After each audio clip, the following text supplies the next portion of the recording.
40 দিন তাকবীর উলার সঙ্গে নামাজ পড়লে পুরস্কার দেওয়ার ট্রেন্ড শুরু হয়েছে, এরকম একটি অনুষ্ঠানে আপনাকে অতিথি হিসাবে দেখা গেছে। প্রশ্ন হলো, এতে কিশোরদের এখলাস নষ্ট হয়ে যাবে কিনা, ইবাদত করার ক্ষেত্রে পার্থিব লোভ কাজও করবে কিনা?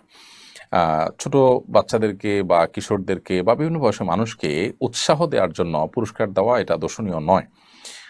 যার কারণে এই ধরনের কাজ যদি কেউ করেন, 40 দিন তাকবীরুল্লাহর সাথে সালাত আদায় করলে তাকে এই পুরস্কার দেওয়া হবে, এটাকে আমরা মৌলিকভাবে দোষী কিছু মনে করি না। তবে এটা ঠিক যে যারা এইসব প্রতিযোগিতায় শামিল হবেন, তাদের উদ্দেশ্য থাকবে যে তারা ভালো কাজের অভ্যাস এর মাধ্যমে করবেন।